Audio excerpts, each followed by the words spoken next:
Hola a todos, muy bienvenidos a la primera parte de la clase número 21 de nuestro curso MAT 070, Introducción al Cálculo. En esta clase, que será dividida en tres partes, estudiaremos las funciones trigonométricas y sinusoidales.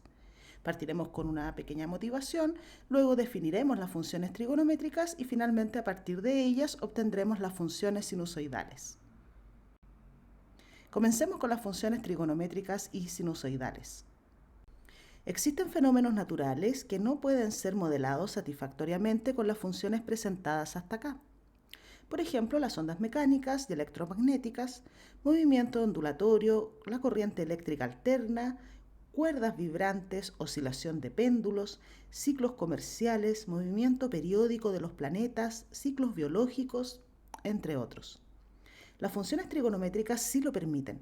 ¿Qué propiedades tienen las funciones trigonométricas? ¿Cuáles son sus gráficos? Eso es lo que averiguaremos a lo largo de esta clase.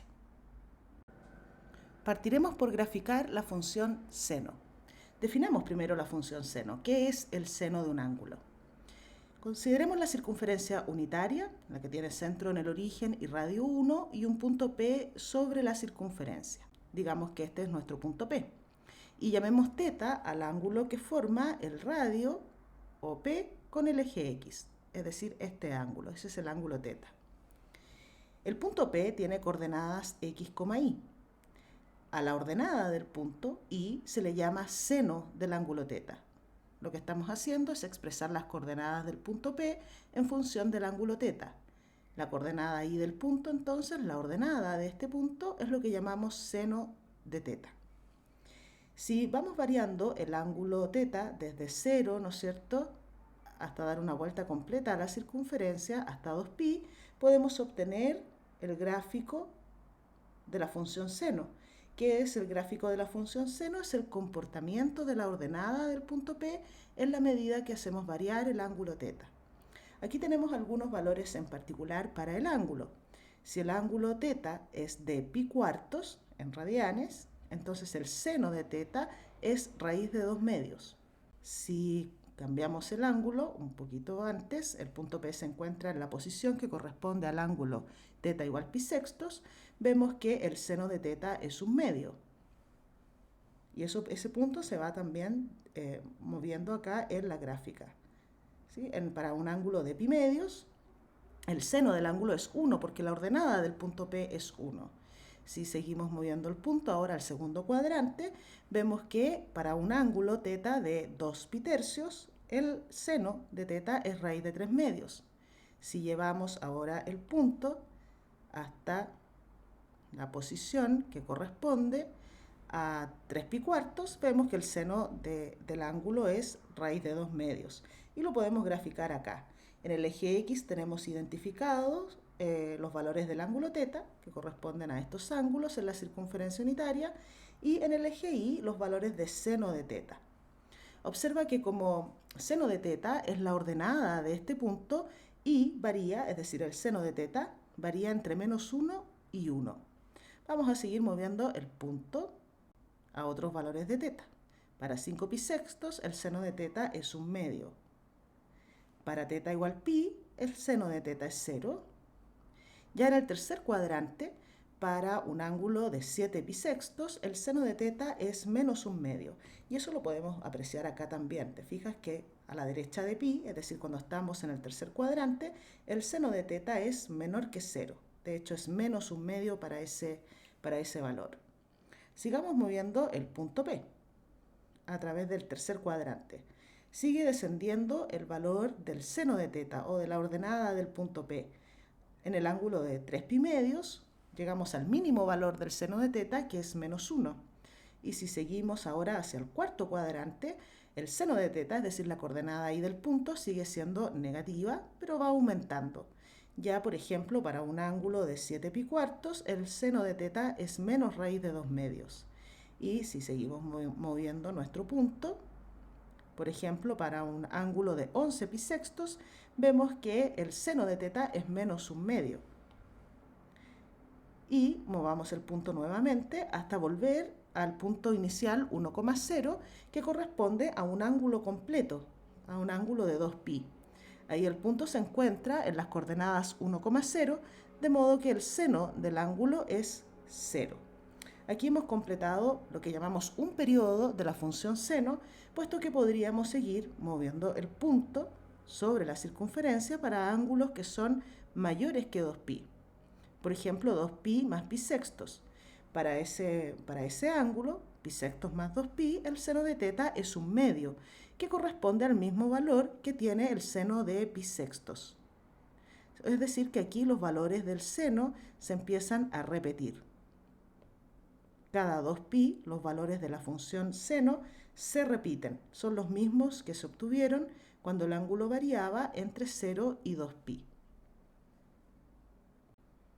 Así, formalmente, podemos definir la función f con dominio los reales y recorrido en el intervalo menos 1, 1, que asigna a cada x seno de x.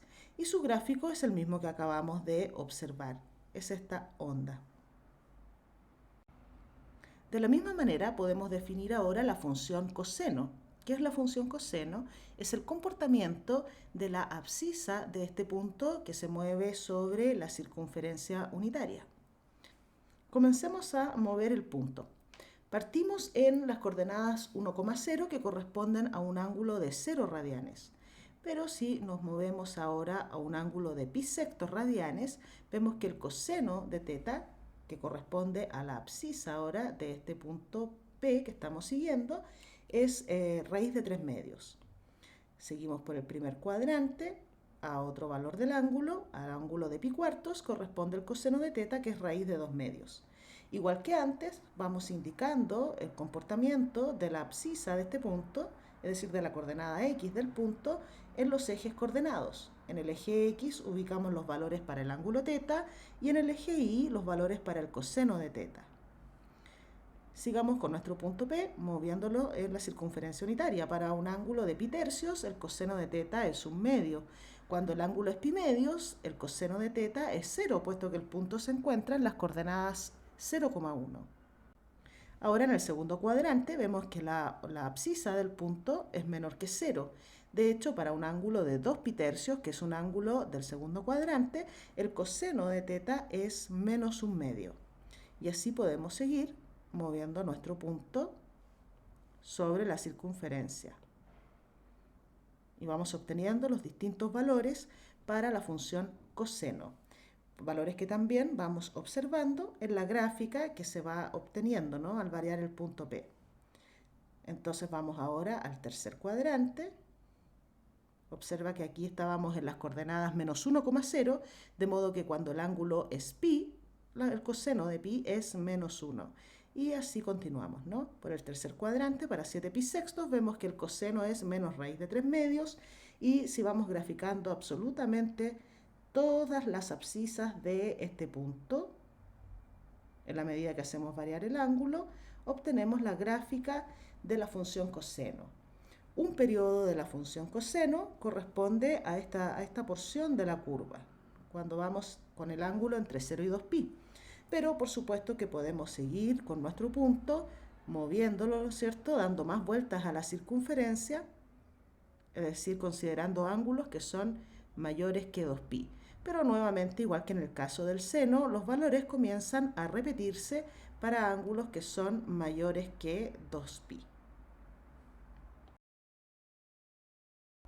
Así, formalmente, tenemos la función definida de los reales con recorrido al intervalo cerrado menos 1, 1, que asigna a cada x el coseno de x y cuya gráfica es la que acabamos de observar y que tenemos nuevamente aquí.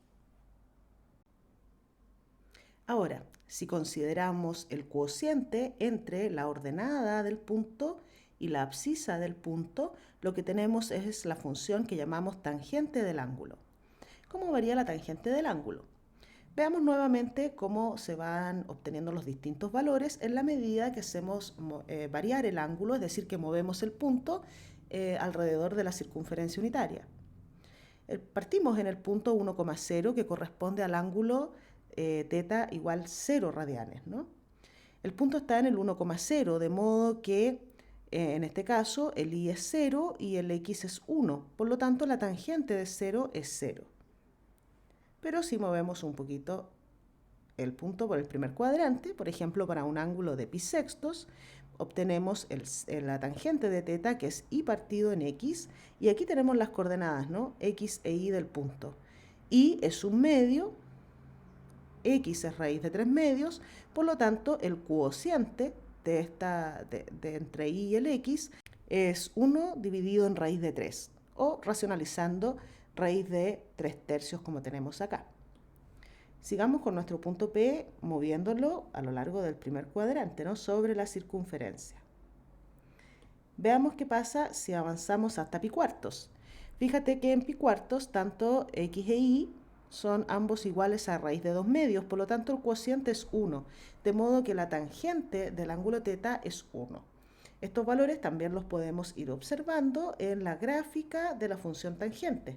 Nuevamente ubicamos en el eje X los valores del ángulo θ y en el eje Y los valores que obtenemos para la tangente de θ, que es el cociente entre la ordenada del punto y la abscisa del punto. Sigamos con nuestro punto en el primer cuadrante. Movámoslos ahora hasta un ángulo de pi tercios. Si el ángulo es de pi tercios radianes, entonces el cociente entre y y x será igual a raíz de 3, dado que y, el seno, ¿no es cierto?, del ángulo θ es raíz de 3 medios y el x, que hemos llamado coseno, es un medio. Por lo tanto, el cociente es raíz de 3. Ese valor también lo estamos viendo ya en la gráfica, ¿no?, de la función tangente. Ya vemos cómo aumenta enormemente el valor de la tangente. Mira lo que pasa si nos acercamos ahora al ángulo recto, al ángulo de pi medios. Ups, la tangente no está definida para el ángulo recto, para el ángulo de pi medios radianes. Claro que no está definida allí porque en ese caso, ¿qué pasa con el cociente y partido en x? Y es 1, pero x, que está en el denominador, es 0. Por lo tanto, lo que está pasando con la función tangente es que se indefine para un ángulo de pi medios. Y eso lo vemos aquí reflejado en la gráfica como esta asíntota vertical de la gráfica de la función tangente. Ok, pasemos entonces al otro lado de θ igual pi medios, es decir, vámonos al segundo cuadrante. Movemos el punto ahora hasta un ángulo de 2 pi tercios. Ahí fíjate que tanto el y como el x tienen distintos signos. Y, que es el seno de 2 pi tercios en este caso, es raíz de 3 medios, es positivo, y x, que es el coseno de 2 pi tercios, es menos un medio, es menor que 0. Por lo tanto, el cociente entre el y el x es en este caso menos raíz de 3. Y ya podemos ver eso también acá en la gráfica de la función tangente. Y así continuamos moviendo nuestro punto por el segundo cuadrante. Si llegamos a θ igual pi, el punto se encuentra en las coordenadas menos 1,0, por lo tanto la tangente de pi en este caso es 0, dado que ahora el y es 0 y el x es menos 1, de modo que el cociente es 0 dividido en menos 1, es decir, 0. Y así continuamos nuestro viaje por la circunferencia unitaria. Vamos acompañando al punto P en su viaje por la circunferencia. Vemos que en el tercer cuadrante, tanto x como y son ambos negativos y por lo tanto el cociente es mayor que 0, es positivo. Para un ángulo de 7 pi sextos, por ejemplo, que es el que estamos observando, la tangente es raíz de 3 tercios. Nuevamente ese es el cociente entre el y el x. También podemos ver ese valor ya graficado en los ejes coordenados, ¿no?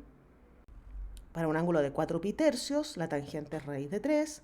Y mira lo que pasa si nos vamos ahora a un ángulo de 3 pi medios.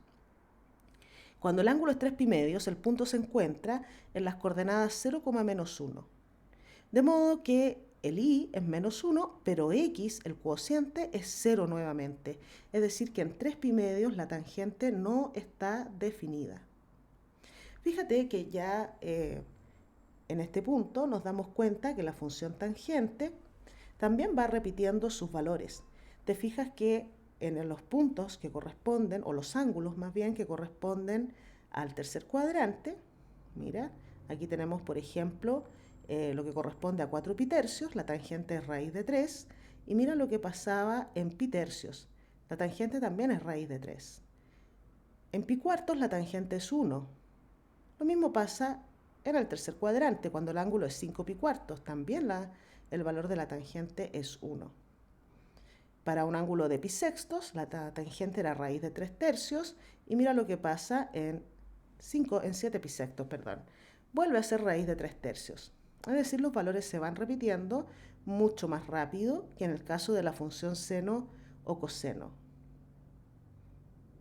Y así podemos seguir, ¿no es cierto?, con valores o ángulos todavía más grandes, obteniendo los distintos valores para la función tangente.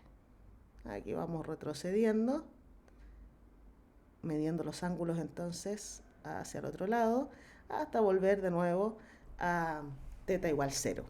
Así que aquí fuimos obteniendo, ¿verdad?, la gráfica de la función tangente, que es esta serie de curvas. La función vimos, ¿cierto?, que no está definida ni en pi medios, ni en 3 pi medios, ni en 5 pi medios, ni en menos pi medios, si es que medimos los ángulos en sentido negativo, ¿verdad?, ni en menos 3 pi medios, etc. Es decir, esta función no está definida para los ángulos que son múltiplos impares de pi medios. Aquí tenemos los ángulos medidos en sentido negativo, ¿te fijas? Menos pi cuartos, menos pi tercios, y mira lo que pasa cuando llegamos a menos pi medios, ¿no? Lo mismo que pasaba en pi medios o en 3 pi medios. En todos los múltiplos impares de pi medios la tangente no está definida. Formalmente tenemos aquí la función tangente definida desde su dominio, que consiste en los números reales, sin los múltiplos impares de pi medios, que también se pueden expresar como el conjunto de los números reales de la forma pi medios más n pi, donde n es un número entero, y su recorrido, que es r. ¿Qué hace esta función? A cada x en el dominio asigna la tangente de x. Y aquí podemos ver de nuevo su gráfica.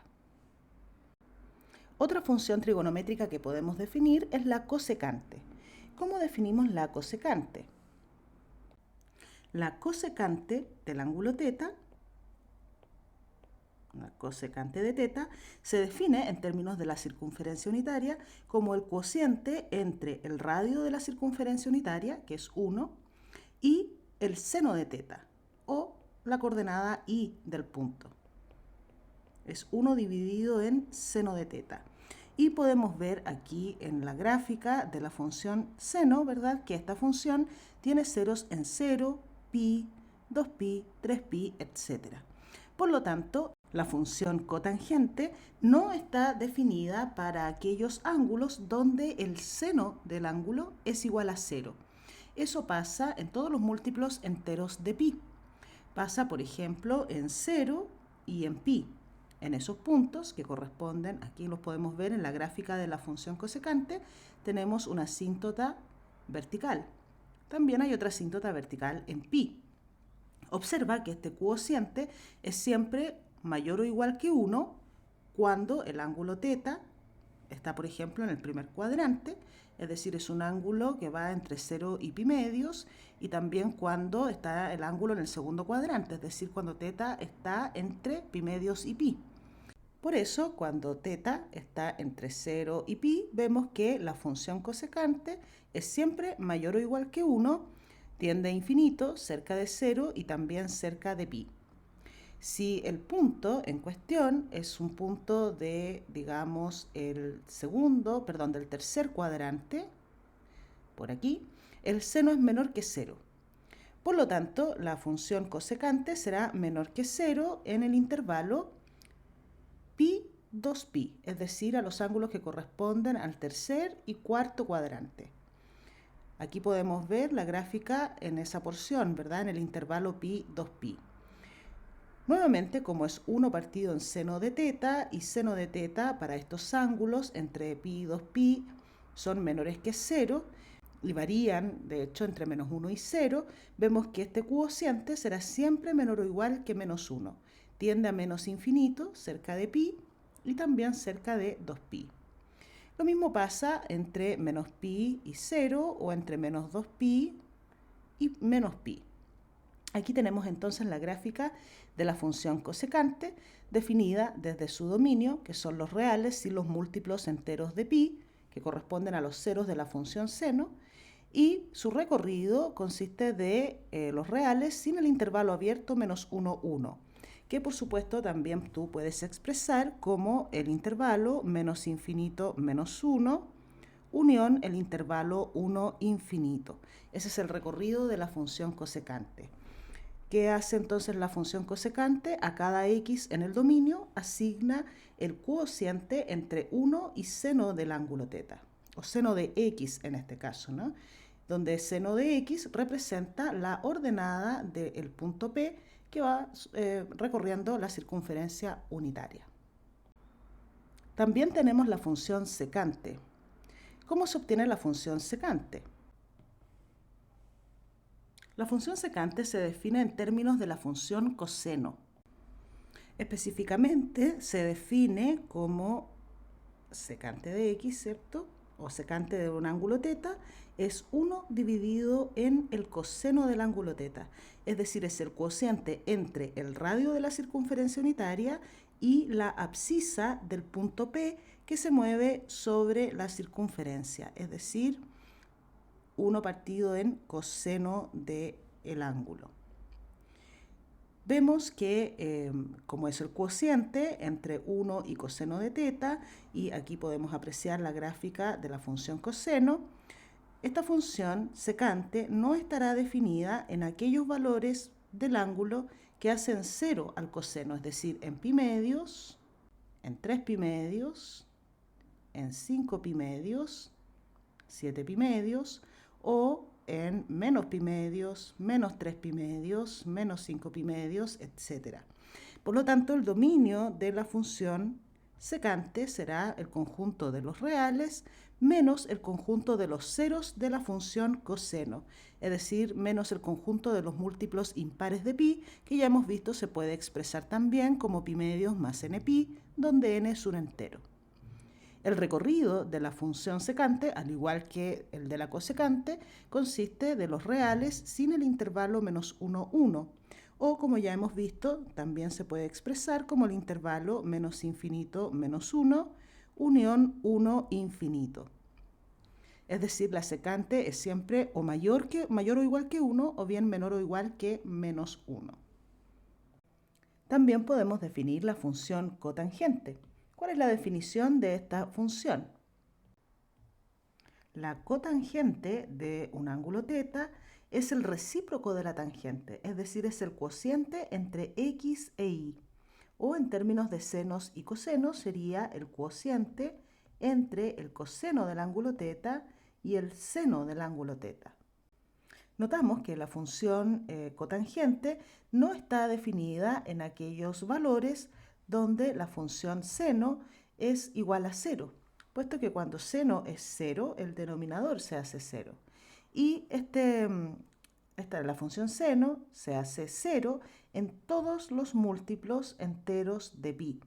Es 0 en pi, en 0, en 2pi, en 3pi, y también para los valores negativos del ángulo. Es 0 en menos pi, en 2pi, menos 3pi, etc. Es decir, que el dominio de la función cotangente consiste de todos los números reales, excepto aquellos múltiplos enteros de pi, y su recorrido, al igual que en el caso de la tangente, es r. Asigna a cada x del dominio el cociente entre el coseno de x y el seno de x. Aquí podemos ver su gráfica. Tiene asíntotas verticales, las rectas x igual 0, x igual pi, x igual menos pi, etc. Una propiedad que podemos observar directamente desde la definición de las funciones seno y coseno y que podemos apreciar también en la gráfica de estas funciones es la siguiente. Partamos con un ejemplo. Vamos a considerar nuestra circunferencia unitaria nuevamente y vamos a partir con la función coseno. Aquí tenemos un ángulo de pi tercios. El coseno de pi tercios, como podemos ver, es igual a un medio, ¿sí? El coseno de pi tercios es un medio. ¿Qué pasa si consideramos ahora un ángulo también de amplitud pitercios, pero medido en el sentido negativo? Es decir, ¿cuál será el coseno? Me interesa saber quién será el coseno de menos pitercios. Observa que en menos pitercios el coseno sigue siendo un medio. Ahora, si vamos a otro ángulo, por ejemplo un ángulo no agudo, ya no pensemos en pitercios, sino en un ángulo del segundo cuadrante, por ejemplo, pensemos en 3 pi cuartos. El coseno de 3 pi cuartos es menos raíz de 2 medios o menos 1 en raíz de 2. ¿Cuál será el coseno de menos 3 pi cuartos? Veamos. Aquí tenemos el coseno de menos 3 pi cuartos. También es menos 1 en raíz de 2. Y esto es por una razón muy sencilla. Observa que este es el ángulo menos 3 pi cuartos. Si medimos ahora en el sentido positivo,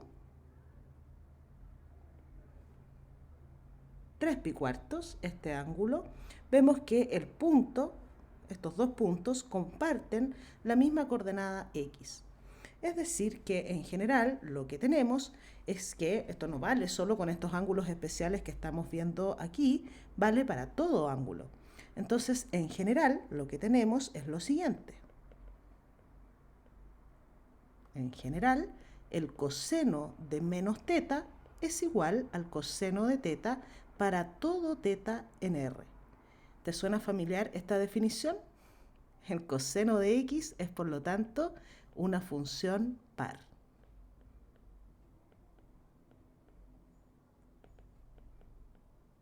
Y eso se puede apreciar también en la gráfica, ¿no?, de la función coseno.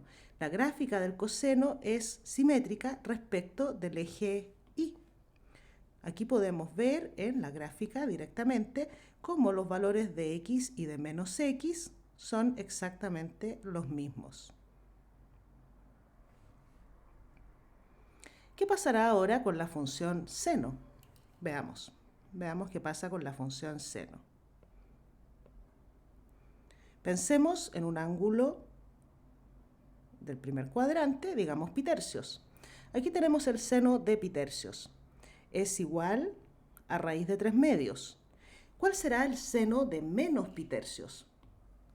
Recuerda, el seno de pitercios es raíz de 3 medios. Y vamos a buscar ahora el seno de menos pitercios. Es menos raíz de 3 medios. Es decir, en valor absoluto son iguales, ¿cierto? Pero difieren en realidad del signo. El seno de pitercios es raíz de 3 medios y el de menos pitercios es menos raíz de 3 medios. Lo mismo pasa con otros ángulos. Por ejemplo, cuando el ángulo es menos 2 pitercios, el seno es menos raíz de 3 medios. Y cuando el ángulo es 2 pitercios, ahí está, tenemos raíz de 3 medios.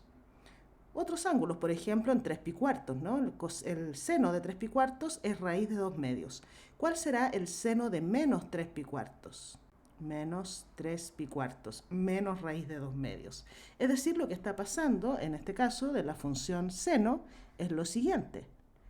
El seno de menos teta es igual a menos seno de teta y esto se cumple para todo teta en R. Es decir, que la función dada por seno de x es una función impar. Y como toda función impar, tal como apreciamos en la gráfica, su gráfico es simétrico respecto del origen. Sabiendo esto, también podemos determinar la paridad, por ejemplo, de la función tangente. Tangente será una función par o impar. Veamos, ¿qué será la tangente de menos x? La tangente de menos x es el cociente, ¿cierto?, como hemos visto antes, entre el seno de menos x y el coseno de menos x.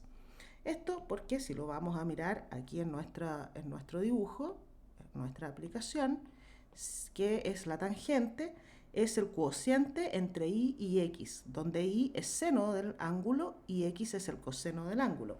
Por lo tanto, tangente de menos x es seno de menos x en coseno de menos x. Ahora, como el seno es una función impar, seno de menos x es menos seno de x. Y el coseno es una función par. Por lo tanto, coseno de menos x es igual a coseno de x. Y esto que acabamos de obtener es menos seno de x en coseno de x, que es igual a menos tangente de x. Por lo tanto, hemos visto que la función tangente es una función impar. De la misma manera, tú puedes probar que la cotangente también es una función impar.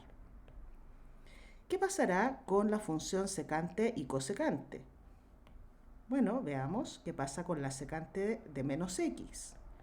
Recuerda que la secante es 1 dividido en coseno de x. Por lo tanto, la secante de menos x es 1 dividido en coseno de menos x. Y como coseno es una función par, el coseno de menos x es lo mismo que el coseno de x.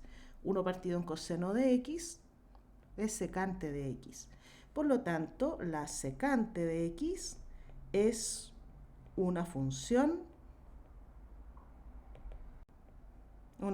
par. De la misma manera, tú puedes concluir qué pasa con la cosecante, ¿no? La cosecante hereda la paridad de la función seno, por lo tanto es impar. Lo puedes probar tal como hemos hecho aquí, mostrando que en realidad la secante, ¿verdad?, hereda la paridad de la función coseno. Por lo tanto, ya tenemos aquí algunas propiedades de las funciones seno y coseno, además de la tangente, cotangente, secante y cosecante que acabamos de definir. Otra propiedad interesante de las funciones trigonométricas es que ellas son periódicas. ¿Qué es una función periódica? Una función f no constante se dice periódica si y solo si existe una constante, llamada p, no nula, tal que f de x es igual a f de x más p para todo x del dominio de f. La menor constante positiva p para la cual la identidad anterior es válida, si es que existe, se conoce como el periodo fundamental de f o simplemente el periodo de f. Nosotros observamos esto en la definición de la función coseno. Coseno de teta más 2pi es lo mismo que coseno de teta para todo teta en R. Vimos que cada 2pi los valores de coseno se repiten. Por lo tanto, la función coseno es periódica de periodo 2pi. Lo mismo pasaba con la función seno. Seno de teta más 2pi es igual al seno de teta. Y eso pasa para todo teta en R. En el caso de la tangente, vimos que la repetición de los valores, ¿cierto?, de la tangente era mucho más rápida que en el caso del seno y coseno. De hecho, los valores de la tangente se repiten cada pi. Por lo tanto, lo que averiguamos, ¿cierto?, desde la definición es que la tangente de teta más pi es igual a la tangente de teta para todo teta en el dominio de la función tangente. Ahora, también pasa con teta más 2pi, más 4pi, digo, más 6pi o teta menos 2pi. En general, se tiene que el coseno de teta más 2npi, es decir, cualquier múltiplo digo, entero de 2pi, es igual al coseno de teta. Esto para todo teta en R y n entero. Lo mismo pasa con la función seno. Seno de teta más 2npi es igual al seno de teta para todo teta en R y n entero. En el caso de la tangente, los valores se comienzan a repetir cada pi. Por lo tanto, la tangente de teta más npi es igual a la tangente de teta para todo teta del dominio de la función tangente, que es el conjunto de los números reales, sin el conjunto de los ceros, ¿verdad?, de la función coseno, que es el conjunto de epimedios más npi, donde n, por supuesto, es un número entero. Por lo tanto, ¿qué podemos decir del periodo de estas funciones? Tanto la función seno como coseno son funciones periódicas de periodo 2pi. Periódicas de periodo 2pi. Y en el caso de la tangente, esta función también es periódica, pero su periodo es pi. Sabiendo el periodo de la función seno, coseno y tangente, podemos determinar también los periodos de las restantes funciones trigonométricas. La cotangente también es periódica, de periodo pi, al igual que la tangente, y las funciones secante y cosecante heredan también el periodo de la función seno y coseno, por lo tanto secante y cosecante son funciones periódicas de periodo 2pi. Aquí tenemos el resumen, ¿no? Las funciones seno, coseno, cosecante y secante son periódicas de periodo 2pi, mientras que tangente y cotangente son periódicas de periodo pi. Aquí tenemos también un resumen de las propiedades de las funciones trigonométricas que ya hemos definido. Podemos ver que en el caso de la función seno, vamos a tratar de poner esto derecho aquí, ahí. En el caso de la función seno, aquí tenemos el gráfico, una porción de su gráfica, su dominio es R, no tiene asíntotas verticales, tiene la imagen o recorrido de la función, es el intervalo cerrado menos 1, 1. La intersección con los ejes coordenados se produce en todos los múltiplos enteros de pi, intersecta al eje y en el origen, tiene periodo 2pi, es una función impar y es simétrica su gráfica respecto del origen. En el caso de la función coseno, que podemos ver que aquí tenemos una porción de su gráfica, su dominio es R, no tiene asíntotas verticales, su recorrido es el cerrado menos 1, 1, intersecta al eje X en todos los múltiplos impares de pi medios o todos los números reales de la forma pi medios más npi con n entero, donde corta al eje Y en el 0,1, tiene periodo 2pi, es una función par y su simetría, o la gráfica de la función, es simétrica respecto del eje Y. ¿Qué pasa con la función tangente? Aquí tenemos el gráfico de un periodo de la tangente. Su dominio es el conjunto de los reales, excepto aquellos múltiplos impares de pi medios. Tiene asíntotas verticales en todos los múltiplos impares de pi medios, su recorrido es R, tiene ceros en todos los múltiplos enteros de pi, corta al eje Y en el origen, en el 0,0, tiene periodo pi, es una función impar y su simetría, o la gráfica de la función tangente, es simétrica respecto del origen. Parecido pasa con la cotangente. Su dominio consta de todos los números reales que no son múltiplos de pi, que no son múltiplos enteros de pi, es decir, los reales sin los múltiplos enteros de pi. Tiene asíntotas verticales, que son todas las rectas de la forma x igual a npi. Su recorrido es R, tiene varias intersecciones con el eje X, ¿no es cierto? Infinitas intersecciones en todos los múltiplos impares de pi medios, no corta nunca al eje Y, tiene periodo pi, al igual que la tangente, es una función impar y su gráfico es simétrico respecto del origen. Acá tenemos la secante, una porción también de su gráfica, su dominio, que son los números reales distintos de pi medios y todos los múltiplos de él. Tiene asíntotas verticales, todas las rectas que son de la forma pi medios más npi, donde n es un entero. Su recorrido es el menos infinito menos 1, unión 1 infinito. No tiene intersecciones con el eje X. Intersecta al eje Y en el 0,1. Tiene periodo 2pi, es una función par y su simetría, como en toda función par, es respecto del eje Y. La cosecante. La cosecante tiene dominio todos los números reales que no son múltiplos enteros de pi. Todas las rectas de la forma x igual a npi, de hecho, son asíntotas de esta función. Su recorrido, al igual que el de la secante, es el intervalo menos infinito menos 1, unión 1 infinito. No corta al eje x nunca y tampoco corta al eje y. Su periodo es 2pi, es una función impar y como toda función impar, su gráfico es simétrico respecto del origen. Aquí tienes un buen resumen acerca de las propiedades de las funciones trigonométricas que acabamos de definir. Puedes sacar un pantallazo de este resumen para que lo tengas siempre a mano. Ok, con este resumen de propiedades de las funciones trigonométricas vamos a finalizar la primera parte de esta clase, de la clase 21, donde nos hemos dedicado a definir las funciones trigonométricas. En la próxima clase, además de estas propiedades que hemos visto hoy, vamos a utilizar las funciones trigonométricas, en particular las funciones seno y coseno, para hablar sobre las ondas sinusoidales, que modelan muchos de los fenómenos que mencionábamos al principio en el párrafo de motivación. Ok, eso ha sido todo por hoy entonces. Nos vemos en la próxima clase. Hasta entonces.